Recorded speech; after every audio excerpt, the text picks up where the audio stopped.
Well, good morning, everybody. Go ahead and turn in your Bibles to Psalm 107. Psalm 107 is where we're going to find ourselves in a second. I want to start by saying thank you for having me this morning. It's super encouraging getting to come back here. Having grown up here, it's weird for me, and as many of you have pointed out, yes, I am a little taller, I am a little older, got a little more facial hair, still not much though, unfortunately. If anyone has tips, I'd love to hear that. But it really is. I'm encouraged by y'all. I'm encouraged by the worship service so far this morning, by the song service that we've had, the prayers, as well as the Bible class we're able to partake in this morning. I appreciate all those things, and it's a consistent reminder of how great a blessing the church is for all of us to have, and ultimately a great reminder to us of how great God is and His plan is as well. And that's what I want to talk to you about this morning, is the goodness of God. I don't know if many of you have heard this lesson from me before. I've given it a couple times. I'm sure Mom and Dad and Anya are sick of hearing this from me, but I think it's a good lesson for us. I think it's a good reminder to remember God and how great He is. And I got the inspiration for this lesson from a song we've been singing in church recently, The Goodness of God, based off of this psalm in Psalm 107. So that's where I want to start this morning, is by reading that. And then we're going to use this psalm and break it down to acknowledge specific things about God and His goodness, and hopefully there are things that we can draw applications from. Before we get started, I will say if anyone has any comments, concerns over anything that's said this morning, you would be my friend to pull me aside, and I'd love to talk to you about anything like that. So let's go ahead and read Psalm 107 in its entirety. Beginning in verse 1, it says, "Oh, give thanks to the Lord, for He is good, for His loving kindness is everlasting. Let the redeemed of the Lord say so, whom He has redeemed from the hand of the adversary, and gathered from the lands, from the east and from the west, from the north and from the south. They wandered in the wilderness in a desert region. They did not find a way to an inhabited city. They were hungry and thirsty. Their soul fainted within them. Then they cried out to the Lord in their trouble. He delivered them out of their distresses. He led them also by a straight way to go to an inhabited city. Let them give thanks to the Lord for His loving kindness and for His wonders to the sons of men. For He has satisfied the thirsty soul, and the hungry soul He has filled with what is good.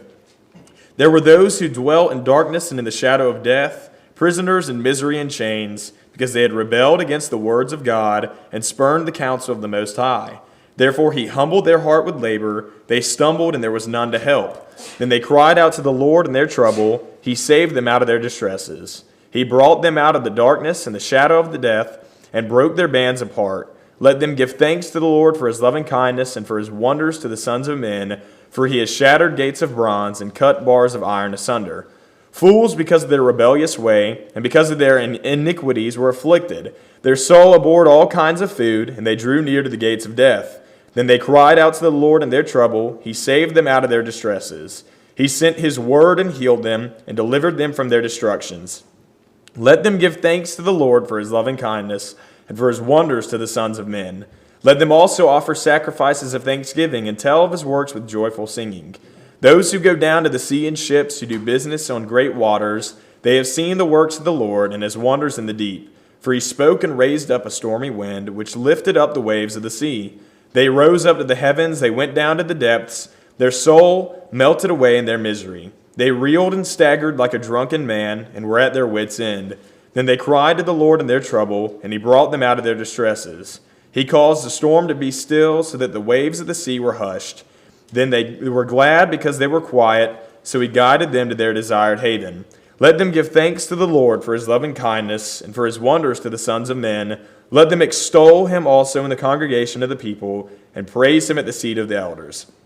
He changes rivers into a wilderness, and springs of water into a thirsty ground, a fruitful land into a salt waste, because of the wickedness of those who dwell in it. He changes a wilderness into a pool of water, and a dry land into springs of water. And there He makes the hungry to dwell, so that they may establish an inhabited city, and sow fields and plant vineyards, and gather a fruitful harvest. And He blesses them, and they multiply greatly, and He does not let their cattle decrease. When they are diminished and bowed down, through oppression, misery, and sorrow, He pours contempt upon princes, and makes them wander in a pathless waste. But He sets the needy securely on high away from affliction, and makes His families like a flock. The upright see it and are glad, but all unrighteousness shuts its mouth. Who is wise? Let him give heed to these things. and consider the loving kindness of the Lord. It's a beautiful psalm right here. A lot of great things for us to take away. And as I said before, that's what we're going to do this morning. We're going to break this psalm down into 6 sections. And you can notice those sections based on when it says, let them give thanks to the Lord for his loving kindness and for his wonders to the sons of men. That word loving kindness right there is also translated as goodness. So that's where we get this idea of the goodness of God. So the first thing that we can notice when looking at this is that, one, the goodness of God is to be proclaimed. And we can see this in verse 2 where it says, let the redeemed of the Lord say so, whom he has redeemed from the hand of the adversary. And so I have a simple question for you this morning. Are you redeemed? Should be an easy answer. I know that I am. And so my job is to be in the world proclaiming this. I am supposed to be out in the world telling others that I am redeemed, of the gift that I have learned about, the good news that I have received. You see, the gospel was never intended for us to be something that we receive and then keep it to ourselves. Just hog it all for ourselves and enjoy this relationship with God. Well, of course we enjoy this relationship with God, but shouldn't we want others to enjoy that same relationship with him as well? Well, of course we should. We should want to share the gospel to these people, to tell them of the good news that we've learned about, to tell them of how great our God is so that they can enjoy the same blessings and relationship that we do.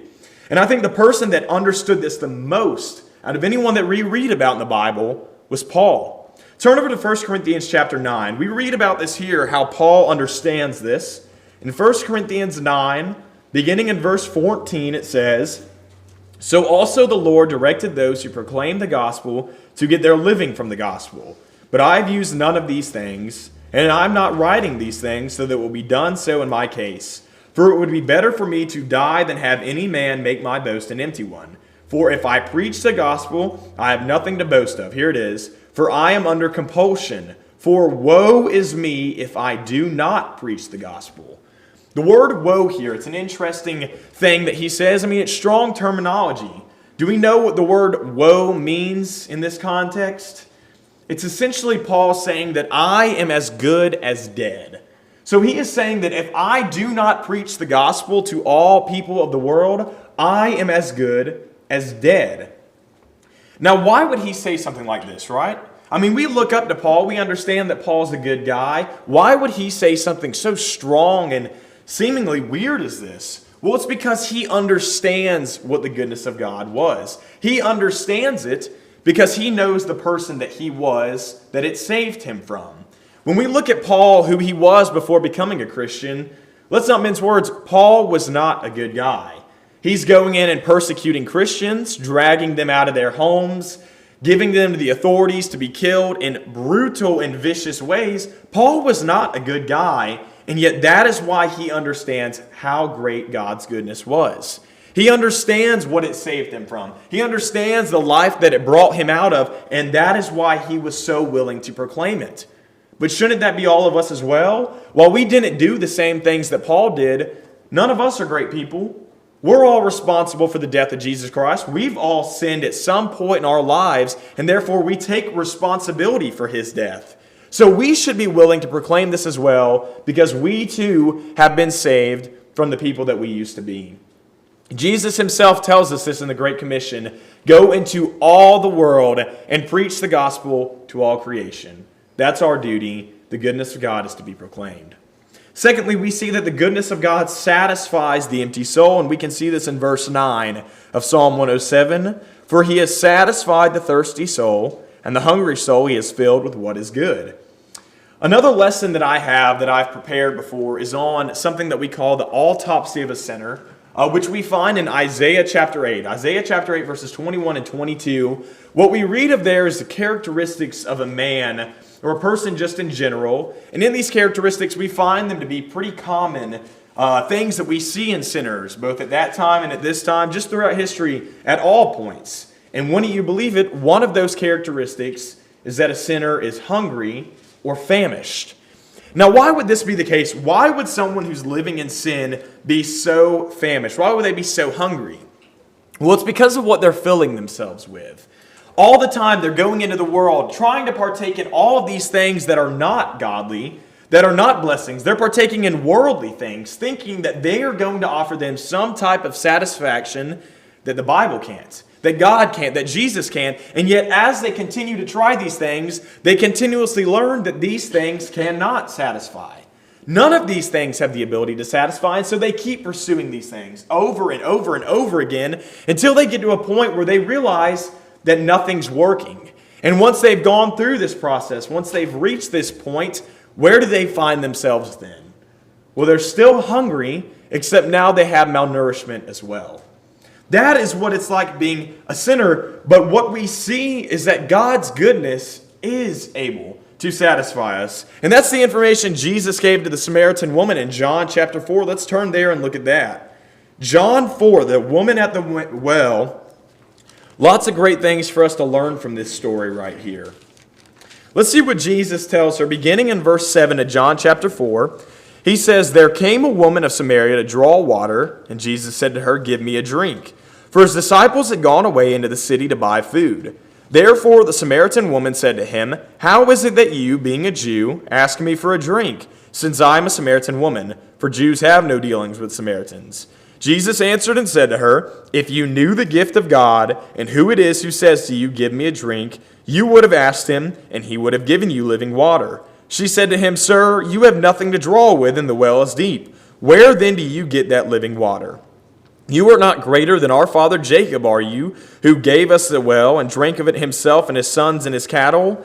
Jesus answered and said to her, 'Everyone who drinks of this water will thirst again, but whoever drinks of the water that I will give him shall never thirst. But the water that I shall give him will become in him a well of water springing up to eternal life.' The woman said to him, 'Sir, give me this water so I will not be thirsty nor come all the way here to draw.'" Let's skip down to verse 31 as well. Beginning of 31, it says, "Meanwhile the disciples were urging him, saying, 'Rabbi, eat.' But he said to them, 'I have food to eat that you do not know about.' So the disciples were saying to one another, 'No one brought him anything to eat, did he?' Jesus said to them, 'My food is to do the will of him who sent me and to accomplish his work.'" That's what we're able to learn from this passage. When we do the will of God, when we live as Christians ought to, proclaiming the gospel, living and walking a Christian life, we are able to have this satisfaction that no one in the world has. That's what Jesus is telling us right here. That's what he conveyed to the Samaritan woman. That's what he wants to convey to all of us as well. This idea that the goodness of God satisfies the empty soul. Thirdly, the goodness of God has also broken through the ultimate barrier. And we notice that in verse 16 right here. Verse 16 of chapter 107, it says, "For he has shattered gates of bronze and cut bars of iron asunder." I was looking at a commentary on this verse when I was putting the lesson together, and I thought that this commentator, Charles Spurgeon, had something interesting to say. He says that the Lord breaks the strongest gates and bars when the time comes to set free his prisoners. And spiritually, the Lord Jesus has broken the most powerful of spiritual bonds and made us free indeed. Brass and iron are quickly consumed before the flame of Jesus' love. The gates of hell shall not prevail against us, neither shall the bars of the grave detain us. Jesus Christ broke through the ultimate barrier, and that's what we read of in 1 Corinthians 15. Beginning in verse 53, it says, "For this perishable must put on the imperishable, and this mortal must put on immortality. But when this perishable will have put on the imperishable, and this mortal will have put on immortality, then will come about the saying that is written, Death is swallowed up in victory. O death, where is your victory? O death, where is your sting? The sting of death is sin, and the power of sin is the law. But thanks be to God, who gives us the victory through our Lord Jesus Christ." When Jesus Christ came and died for us on that cross, he broke the ultimate barrier for us. And let me tell you right now, brethren, was that something that any of us in here deserved? No, it wasn't. And yet he did it anyways. He came and he died on that cross. He died in this horrible way to break the curse of sin that separated us so far from God so that we could draw near to him and hopefully eventually be with him one day in heaven. He broke this barrier for us because the goodness of God has broken through the ultimate barrier. The fourth thing we notice from Psalm 107 is that the goodness of God deserves our sacrifices and praise. And we see that in verse 22 where it says, "Let them also offer sacrifices of thanksgiving and tell of his works with joyful singing." Now I'm going to give you another dumb question right here. Why does God deserve our sacrifices and praise? I mean, I'm sure you're all thinking, well, where do I begin with that? There's countless things that he deserves, that he's done that deserve our sacrifices and praise, but the one that stands out to me the most right here is what we see in verse 20. He sent his word and healed them and delivered them from their destruction. Now, this shouldn't be something that surprises us at all. If we're familiar with John chapter 1, go and turn over there, John chapter 1, then we understand that this is something that we've known for a long time. I love this passage here in John chapter 1. I love the way that he begins this gospel, and I think that's what's being talked about here. So let's start in John chapter 1, beginning in verse 1. In the beginning was the Word, and the Word was with God, and the Word was God. He was in the beginning with God. All things came into being through him, and apart from him, nothing came into being that has come into being. In him was life, and the life was the light of men. The light shines in the darkness, and the darkness did not comprehend it. Some verses say, overcome it. Skip down to verses 14. And the Word became flesh and dwelt among us, and we saw his glory. Glory as of the only begotten from the Father, full of grace and truth. John testified about him and cried out, saying, This was he of whom I said, He who comes after me has a higher rank than I, for he existed before me. For of his fullness we have all received, and grace upon grace. For the law was given through Moses, grace and truth were realized through Jesus Christ. No one has seen God at any time. The only begotten God, who is in the bosom of the Father, he has explained him. So what we read about right here is that God did indeed send his word into the world, and he did so in the form of Jesus Christ. He sent his only Son into the world for us so that we can have this second chance. And what did we do with the word? Well, we took him and we scourged him. We made him walk down Calvary with a cross on his back, and then we nailed his wrist and his feet to that cross and put him to death. And as sad as it is, brethren, this is how it was always supposed to be. That's what we read about in Isaiah 53. We recognize that this plan was always in place. Isaiah 53, beginning in verse 4, Surely our griefs he himself bore, and our sorrows he carried. Yet we ourselves esteemed him stricken, smitten of God, and afflicted. But he was pierced through for our transgressions. He was crushed for our iniquities. The chastening for our well-being fell upon him, and by his scourging we are healed. All of us like sheep have gone astray. Each of us has turned to his own way, but the Lord has caused the iniquity of us all to fall on him.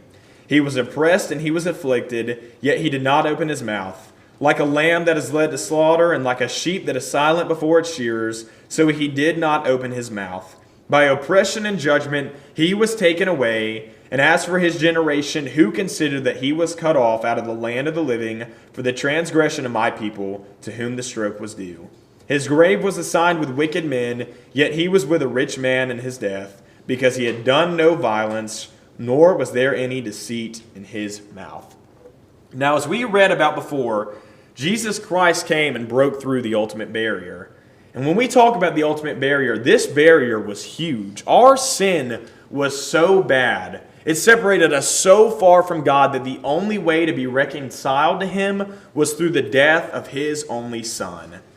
And so what he did is he gave the greatest sacrifice of all time. Far greater than any animals or anything that we read about in the Old Testament. He gave his Son.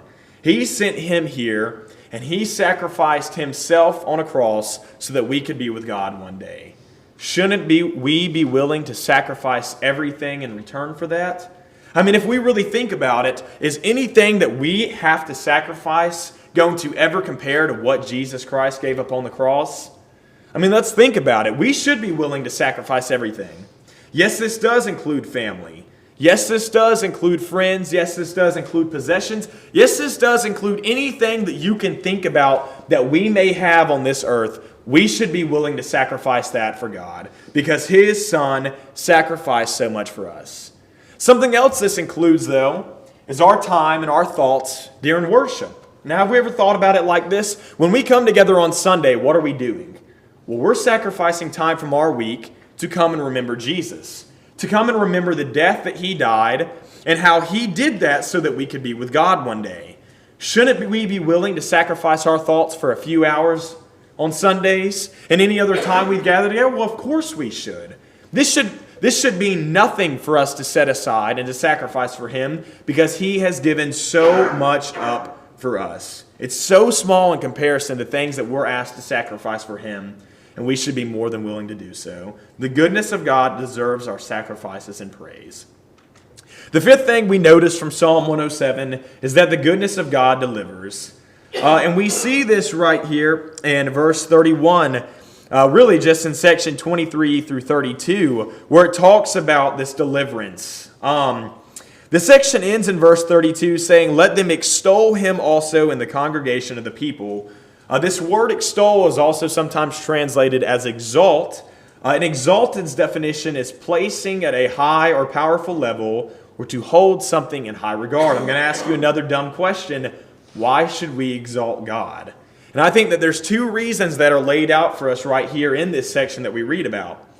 The first thing that we notice is that because he has delivered many people from physical things. As we see talking about delivering these people from the sea, which I take to be tied to the apostles from the storm on the Sea of Galilee, which we read about in Mark 4. I think this is absolutely something that ties into that. If we read through right here, it's almost identical to the story that we read about in Mark 4, which is pretty incredible considering how many years in advance this psalm was written before that story. And I think that this could be a representation, as I said before, of delivering many people throughout the story of the Bible. Now, we see many things like that, right? We see the Israelites being delivered from Egypt and from Pharaoh multiple times. We see Joseph being delivered multiple times throughout his life, from his brothers, from Potiphar, from prison. All throughout the Bible, we see time after time people being delivered from physical harm, from their captors, from people, from any sort of natural disaster, anything like that. God is able to deliver you from those things. But we can also look at this as in a way that God has delivered us from the storms of life. The perfect way, I think, to represent this is through a song that we often sing in worship, "Till the Storm Passes By." I love this song. I think it's a beautiful representation of this. So I want to read you the lyrics really quick from this song. It starts, "In the dark of the midnight have I oft hid my face, while the storm howls above me and there's no hiding place. Mid the crash of the thunder, precious Lord, hear my cry. Keep me safe till the storm passes by. Many times Satan whispered, there is no need to try, for there's no end of sorrow, there's no hope by and by. But I know thou art with me, and tomorrow I'll rise where the storm never darkens the skies. When the long night has ended and the storms come no more, let me stand in thy presence on that bright, peaceful shore. In that land where the tempest never comes, Lord, may I dwell with thee when the storm passes by. Till the storm passes over, till the thunder sounds no more, till the clouds roll forever from the sky. Hold me fast, let me stand in the hollow of thy hand. Keep me safe till the storm passes by."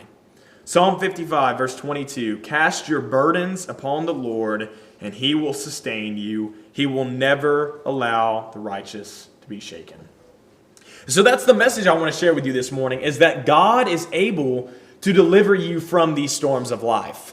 I don't know all of you. I don't know what you may have going on in your life. I don't know if it may be hardships financially. I don't know if it may be sickness. I don't know if it may be loss of family or friends. Anything, whatever it may be, God can deliver you from this. If you cast your faith on Him, if you plant your faith in Him and always rely on Him, He is able to deliver you. Trust that. God is able to deliver you, and that's because the goodness of God delivers. And then finally, the last thing that we come to in Psalm 107 is that the goodness of God humbles all.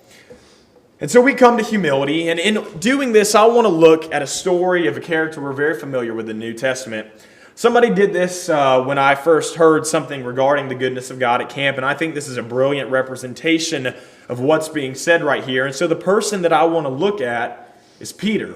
I want to look at Peter to understand how God humbles the proud to make them useful. Now, Peter viewed himself a lot higher than he should have, and that's something that we read all throughout the Gospels. Let's turn over to Luke chapter 22. I think Luke's account gives us the best idea of this. In Luke 22, verse 24, Reading from there, it says, "And there arose also a dispute among them as to which one of them was regarded to be greatest." So before Jesus, right before he is going to go through this process of going on trial and being crucified and being persecuted, the apostles are sitting around discussing who is going to be the greatest in heaven. And Peter is obviously one of those men discussing this. How immature is this to have this mentality, trying to figure out which of us is going to be the greatest in heaven? If we skip down to verse 31, though, we notice that Jesus begins to talk to him specifically. And he says, "Simon, Simon, behold, Satan has demanded permission to sift you like wheat. But I have prayed for you that your faith may not fail, and you, once you have turned again, strengthen your brothers." But he said to him, "Lord, with you I am ready to go both to prison and to death." And he said, "I say to you, Peter, the rooster will not crow today until you've denied me 3 times that you know me." So Peter right here is told by Christ that he is going to betray him. Not once, but 3 times. And what does Peter do? "Well, God, I would never do that." In another account, he said, "If all others fall away, God, I alone will not." I alone, Peter, I am able to withstand this. I'll be by your side the whole process. Don't you worry about that, God. And yet, is that what we see happening in the accounts? Well, of course not. Let's skip down to verse 54, a story we're very familiar with. Beginning in verse 54, "Having arrested him, they led him away and brought him to the house of the high priest. But Peter was following at a distance. And after they had kindled a fire in the middle of the courtyard, they had sat down together. Peter was among them. And the servant girl, seeing him as he sat in the firelight and looking intently at him, said, 'This man was with him too.' But he denied it, saying, 'Woman, I do not know him.' A little later, another saw him and said, 'You are one of them too.' But Peter said, 'Man, I am not.' After about an hour had passed, another man began to insist, saying, 'Certainly this man also was with him, for he is a Galilean too.' But Peter said, 'Man, I do not know what you are talking about.' Immediately while he was still speaking, a rooster crowed, and the Lord turned and looked at Peter." So right here, what we see is Peter doing exactly what he swore up and down he would never do. And in fact, in other accounts, I think it's Mark's account, it says that Peter didn't just deny Christ, but upon the 3rd time of saying that I do not know him, he is cursing and swearing that I do not know this man you speak of. This isn't cursing and swearing the way that we think of it nowadays. This is cursing and swearing, saying, "I swear to blank, I do not know this man you think of." This man, that's all he can refer to him as. This man that he spent so many years with now. This man that he loves. This man that he respects. This man that he claimed, "I would go to the grave with you, Lord." And he can't even say his name right here. That's where we find Peter. And the image of Christ looking at him across that courtyard after he's denied him, it gives me chills to think about being in Peter's situation right there and what he must have realized after doing these things. But I want you to turn back and look at verse 34 right here. I believe it's verse 34. Left my place. Verse 32. Jesus said, "But I have prayed for you that your faith may not fail, and you," here we go, "when once you have turned again, strengthen your brothers." And that's exactly what we see Peter doing throughout the remainder of the New Testament. And I want to read some of the things that he encourages the brethren with. 1 Peter 1, let's turn over there. 1 Peter 1. We see this complete shift in mentality of Peter after he's had this experience. In 1 Peter 1, beginning in verse 1, we'll read a little ways. "Peter, an apostle of Jesus Christ, to those who reside as aliens scattered throughout Pontus, Galatia, Cappadocia, Asia, and Bithynia, who are chosen, according to the foreknowledge of God the Father, by the sanctifying work of the Spirit, to obey Jesus Christ and be sprinkled with his blood, may grace and peace be yours in the fullest measure. Blessed be the God and Father of our Lord Jesus Christ, who according to his great mercy has caused us to be born again into a living hope through the resurrection of Jesus Christ from the dead, to obtain an inheritance which is imperishable and undefiled and will not fade away, reserved in heaven for you, who are protected by the power of God through faith for a salvation ready to be revealed in the last time. In this you greatly rejoice, even though now for a little while, if necessary, you have been distressed by various trials, so that the proof of your faith, being more precious than gold, which is perishable, even though tested by fire, may be found to result in praise and glory and honor at the revelation of Jesus Christ, And though you have not seen him, you love him. And though you do not see him now, but believe in him, you greatly rejoice with joy inexpressible and full of glory, obtaining as the outcome of your faith the salvation of your souls. What a shift in character we see from the Peter who denied Christ, and the Peter who argued with the apostles about who would be the greatest, and the Peter who claimed I would never fall away, to the Peter that we see now, encouraging the apostles, encouraging the disciples of the Lord all throughout the world, that though they may be going through trials right now, those trials were nothing in comparison to the joy that awaited them following their death. I love the comparison of Peter to Judas, right? Both of them in the crucifixion of Jesus, they go through this humbling situation. Peter denies him. Judas turns God over to the Pharisees, and he's responsible for turning him over to them for 30 pieces of silver. And after they've recognized that they're both wrong, we see two different responses. And we see Peter trying to turn things around for the remainder of his life. He goes away and he strengthens the brethren. He looks for ways to encourage them and uplift them to right this wrong and to be a Christian and to be the person that God has called him to be. But Judas goes away, and we know what happens to him.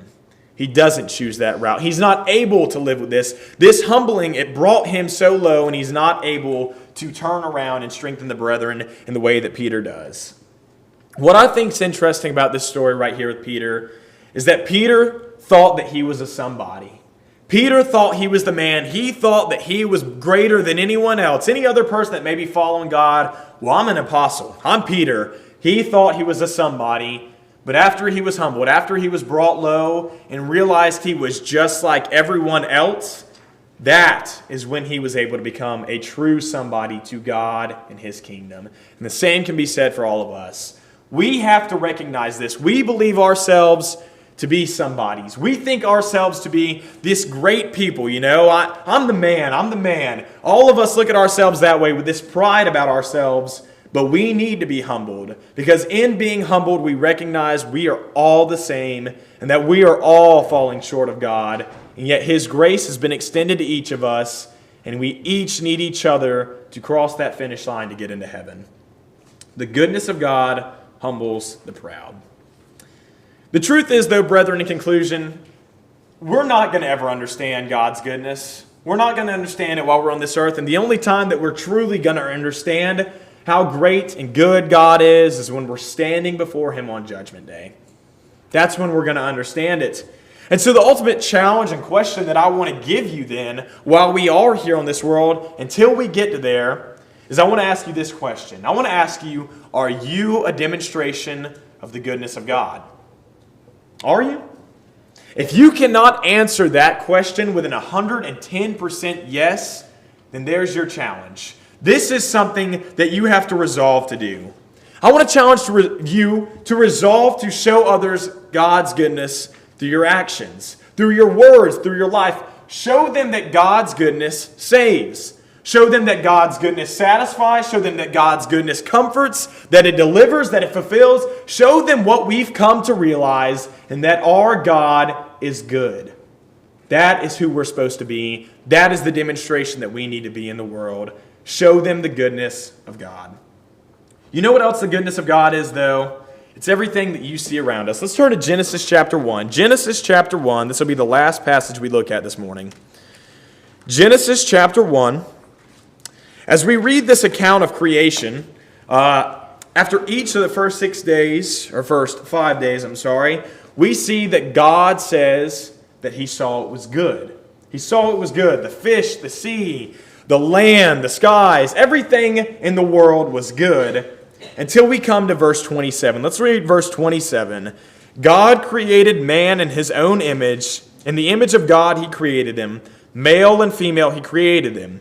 God blessed them, and God said to them, be fruitful and multiply and fill the earth and subdue it, and rule over the fish of the sea and over the birds of the sky and over every living thing that moves on the earth.